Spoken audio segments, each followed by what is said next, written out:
नमस्ते दोस्तों, मैं दीपिका कुरुक्षेत्र विश्वविद्यालय कुरुक्षेत्र हिंदी विभाग की छात्रा आज आप सभी से चर्चा कर रही हूँ भगत सिंह का विश्व प्रेम के ऊपर लिखे हुए लेख के बारे में।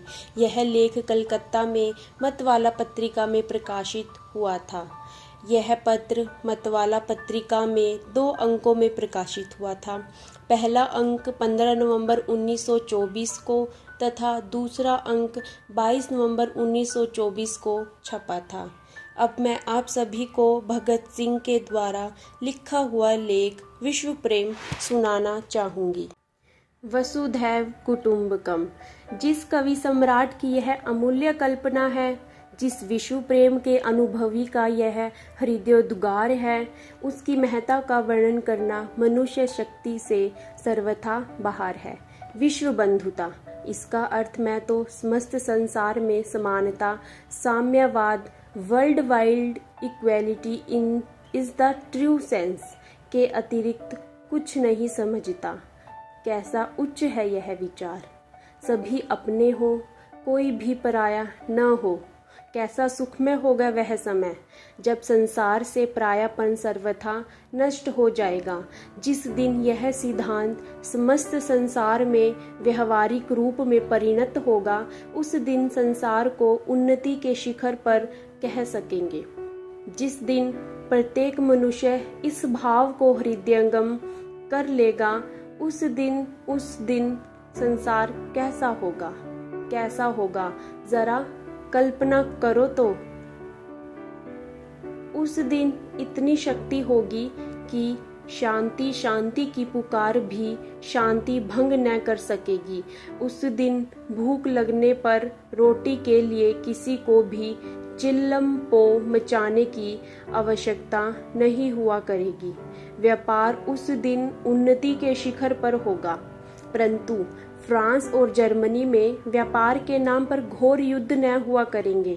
उस दिन अमेरिका और जापान दोनों होंगे, परंतु उनमें पूर्वी और पश्चिमीपन न होगा। काले गोरे उस दिन भी होंगे, परंतु अमेरिकावासी वहाँ के काले निवासी रेड इंडियंस को जीते जी जला न सकेंगे। शांति होगी, परंतु पीनल कोड की आवश्यकता न होगी।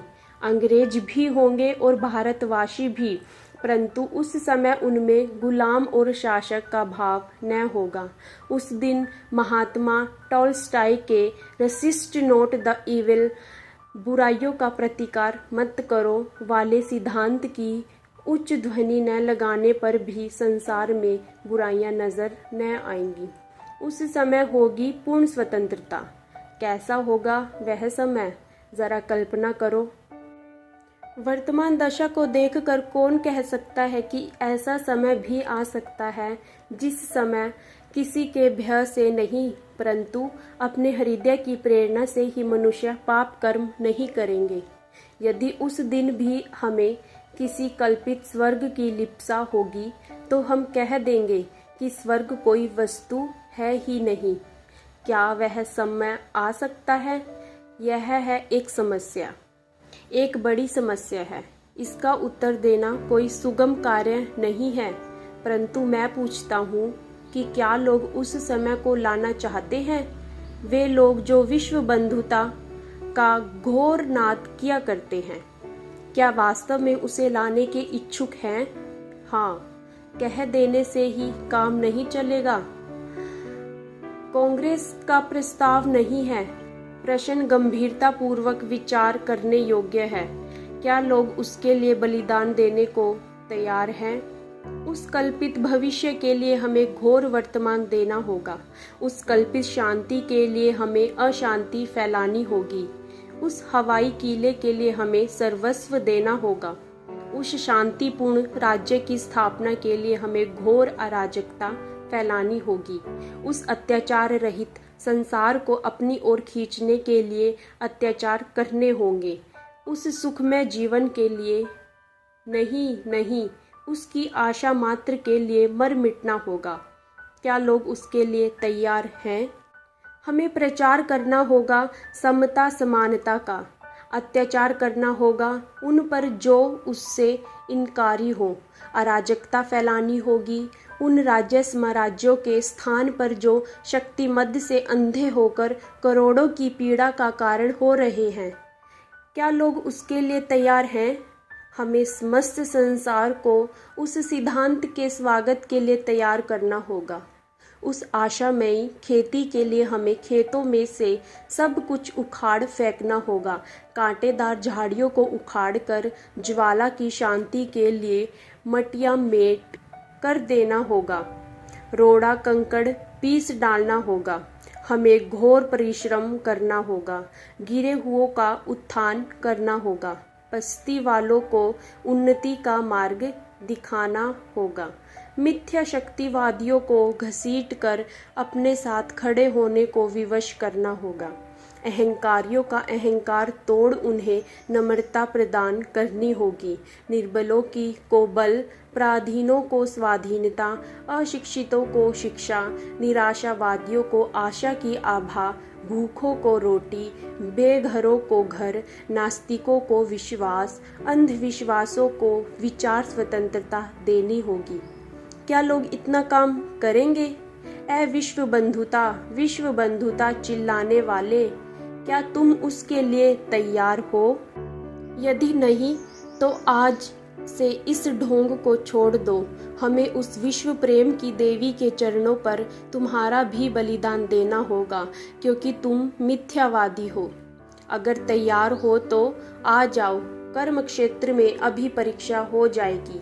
घर में बैठे हुए, कोनों में दुबके हुए, कर्म क्षेत्र के भयंकर दृश्य की कल्पना मात्र कांपते हुए सत्य प्रकाश से बाज रहने के लिए इस महान सिद्धांत की आड़ मत लो। यदि सचमुच इस कल्पित समय को लाने की चेष्टा है तो आओ। पहला काम पतित भारत का उत्थान करना होगा, गुलामियों की जंजीरों को काटना होगा, अत्याचार का सर्वनाश करना होगा, पराधीनता को मिट्टी में मिला देना होगा, क्योंकि यह अपनी कमजोरी के कारण उस मनुष्य जाति को जिसकी सृष्टि परमपिता ने अपने ही अनुरूप की थी, न्याय पथ से भ्रष्ट करने का प्रलोभन हो रहा है। यदि उपरोक्त कथन की सत्यता को मानते हुए भी तुम जेल के डर से या फांसी के डर से इस मार्ग में आने से झिझकते हो तो आज से इस ढोंग को छोड़ दो। अगर इस भय से कि क्रांति के पीछे घोर अराजकता फैल जाएगी या घोर रक्तपात होगा, एकदम अशांति होगी, तुम इस मार्ग में नहीं आते तो भी तुम भीरू हो, कायर हो, बुज़दिल हो, इस आडंबर को छोड़ दो। अशांति फैलती है तो फैलने दो, स्वतंत्रता भी तो न होगी। अराजकता फैलती है तो फैलने दो, पराधीनता का भी तो सर्वनाश हो जाएगा। उस कश्मकश में कमजोर पिस जाएंगे, रोज रोज का रोना बंद हो जाएगा, निर्बल न रहेंगे, बलवानों में मैत्री होगी, बलिष्ठ लोगों में घनिष्ठता होगी, उनमें प्रेम होगा, संसार में विश्व प्रेम का प्रचार हो सकेगा। हाँ, निर्बलों को एक बारगी पिस जाना होगा। वे समस्त संसार के अपराधी हैं, उन्होंने ही घोर अशांति फैला रखी है। सब बलवान बने, नहीं तो उस चक्की में पिस कर मलीदा हो जाएंगे। आए, कौन माता का लाल सच्चे हृदय से विश्व बंधुता का इच्छुक है? कौन है समस्त संसार के लिए अपना सुख बलिदान करने वाला? कोई गुलाम जाति इस उच्चतम सिद्धांत का नाम तक लेने की अधिकारिणी नहीं है। एक गुलाम मनुष्य के मुख से निकलकर इसका महत्व ही जाता रहता है। एक अपमानित मनुष्य, पद दलित मनुष्य, पैरों तले रौंदे जाने वाला मनुष्य यदि कहे मैं विश्व बंधुता का आगामी हूँ, यूनिवर्सल ब्रदरहुड का पक्षपाती हूँ, इसीलिए इन अत्याचारों का प्रतिकार नहीं करता, तो उसका कथन क्या मूल्य रख सकता है? कौन सुनेगा उसके इस कायरतापूर्ण वाक्य को? हाँ, तुम में शक्ति हो, तुम में बल हो, चाहे तो बड़े बड़ों को पैरों तले रौंद सको, एक इशारे से बड़े बड़े अभिमानियों को मिट्टी में मिला सको, तख्तो ताज वालों को खाक में सुला सको, उनको धूलि में मिला सको। और फिर तुम यह वाक्य कहते हुए कि हम विश्व प्रेमी हैं, ऐसा ना करो तो तुम्हारी बात वजनदार होगी। फिर तुम्हारा एक एक वाक्य प्रभावशाली होगा। फिर वसुधैव कुटुंबकम भी महत्वपूर्ण हो जाएगा। आज तुम गुलाम हो, पराधीन हो, प्रतंत्र हो, बंधी हो। तुम्हारी यही बात आज ढोंग प्रतीत होती है, एक आडंबर दिख पड़ता है, बकवास मालूम देती है। क्या तुम उसका प्रचार करना चाहते हो? अगर हाँ, तो उसका अनुसरण करना होगा, जो कहता था, He who loveth humanity loveth God, God is love and love is God। जो राजद्रोह के अपराध में फांसी चढ़ा, उसकी तरह वीरता पूर्वक विश्व प्रेम का प्रचार करने को तैयार हो। जिस दिन तुम सच्चे प्रचारक बनोगे इस अद्वितीय सिद्धांत के, उस दिन तुम्हें माँ के सच्चे सुपुत्र गुरु गोविंद सिंह की तरह कर्म क्षेत्र में उतरना पड़ेगा। उस विश्व प्रेम के सच्चे अनुगामी, सच्चे पक्षपाती की तरह सब सपूत हैं एक पिता के कहने वाले उस महापुरुष की तरह अपने चारों आंखों के तारों, लखते जिगरों को जाति के भेंट कर माता के पूछने पर सरलता से उत्तर देने वालों की तरह तुम्हें धैर्य दिखाना होगा। क्या तुम अपने प्रिय से प्रिय को, जिसकी स्मृति मात्र से हृदय धड़कने लगता हो, जिसे तुम हर समय अपने हृदय में छिपाए रखने के इच्छुक हो, को अपनी आंखों के सामने बलि वेदी पर चढ़ता देख, अकथनीय कष्ट सहता देख धैर्य रख सकोगे? क्या उसके सामने ही तुम जीते जी अग्नि चिता पर प्रसन्नता पूर्वक चढ़ सकोगे और हंसते हुए संसार की ओर करुणा भरी दृष्टि से देखते हुए विदा हो सकोगे? यदि हाँ, तो आओ, परीक्षा हो जाएगी, समय आ गया है। यदि हृदय में कुछ भी झिझक है तो खुदा के वास्ते इस आडंबर को छोड़ दो। जब तक काला गोरा, सभ्य असभ्य, शासक शासित, धनी निर्धन, छूत अछूत आदि शब्दों का प्रयोग होता है, तब तक कहाँ भी विश्व बंधुता और विश्व प्रेम। यह उपदेश स्वतंत्र जातियां कर सकती है, भारत जैसी गुलाम जाति इसका नाम नहीं ले सकती। फिर उसका प्रचार कैसे होगा? तुम्हें शक्ति एकत्र करनी होगी। शक्ति एकत्र करने के लिए अपनी एकत्रित शक्ति खर्च कर देनी पड़ेगी। राणा प्रताप की तरह आयु पर्यंत ठोकरें खानी होंगी, तब कहीं उस परीक्षा में उत्तीर्ण हो सकोगे। देखते नहीं, विश्व बंधुता का सच्चा प्रचारक था मेजिनी, जो 20 वर्ष स्वयं ही एक जगह बंद रहता है। लेनिन था उसका पक्षपाती, कितना रुधिर उन्होंने बहा दिया था। आदर्शवादी ब्रूटस था विश्व प्रेमी, जिसने अपनी जन्मभूमि के लिए अपने परम प्रिय सीजर को अपने हाथों कत्ल कर डाला था और पीछे स्वयं भी आत्महत्या कर ली थी। आनंद युद्धों में प्रवीण रहने वाला गैरीबाल्डी था, जिसे विश्व प्रेम होने का श्रेय प्राप्त हो सकता है। विश्व प्रेमी वह वीर है जिसे भीषण विप्लववादी, कट्टर अराजकतावादी कहने में हम लोग तनिक भी लज्जा नहीं समझते। वही वीर सावरकर विश्व प्रेमी की तरंग में आकर घास पर चलते चलते रुक जाते कि कोमल घास पैरों तले मसली जाएगी।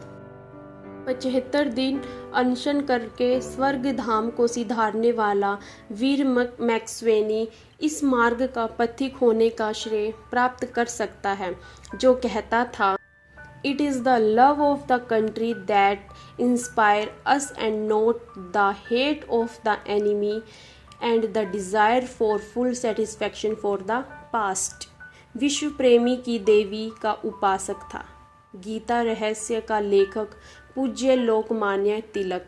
और देखोगे, वह सूखा सुकड़ा सा लंगोट बंद जो सजा का हुक्म सुनाए जाने पर स्वर्गीय हंसी के साथ कह सकता था, मुझे जो दंड दिया गया वह अत्यंत हल्का है और मेरे साथ जैसा विनम्र व्यवहार किया गया है उसे अधिक की आशा मैं नहीं कर सकता था। जिसके मर्म स्पर्शी कथन का तुम्हारे पत्थर के हृदयों पर कुछ प्रभाव नहीं होना। महात्मा है इस सिद्धांत का पक्षपाती। अरे, रावण और बाली को मार गिराने वाले रामचंद्र ने अपने विश्व प्रेम का परिचय दिया था बिल्ली के जूठे कूठे बेरों को खाकर। चचेरे भाइयों में घोर युद्ध करवा देने वाले, संसार से अन्याय को सर्वथा उठा देने वाले कृष्ण ने परिचय दिया अपने विश्व प्रेम का सुदामा के कच्चे चावलों को फांक जाने में। तुम भी विश्व प्रेम का दम भरते हो, पहले पैरों पर खड़ा होना सीखो। स्वतंत्र जातियों में अभिमान के साथ सिर ऊंचा करके खड़े होने के योग्य बनो। जब तक तुम्हारे साथ कामागाटा मारू जहाज जैसे दुर्व्यवहार होते रहेंगे, जब तक डैम काला मैन कहलाओगे, जब तक तुम्हारे देश में जलियांवाला बाग जैसे भीषण हत्याकांड होते रहेंगे, जब तक वीरंगनाओं का अपमान होगा और तुम्हारी ओर से कोई प्रतिकार न होगा, तब तक तुम्हारा यह ढोंग कुछ मानी नहीं रखता। कैसी शांति, कैसा सुख और कैसा विश्व प्रेम! यदि वास्तव में चाहते हो कि संसार व्यापी सुख, शांति और विश्व प्रेम का प्रचार करो, तो पहले अपमानों का प्रतिकार करना सीखो। माँ के बंधन काटने के लिए कट मरो। बंधी माँ को स्वतंत्र करने के लिए आजन्म काले पानी में ठोकरें खाने को तैयार हो जाओ। सिसकती माँ को जीवित रखने के लिए मरने को तत्पर हो जाओ। तब हमारा देश स्वतंत्र होगा, हम बलवान होंगे, हम छाती ठोक कर विश्व प्रेम का प्रचार कर सकेंगे, संसार को शांति पथ पर चलने को बाध्य कर सकेंगे। धन्यवाद।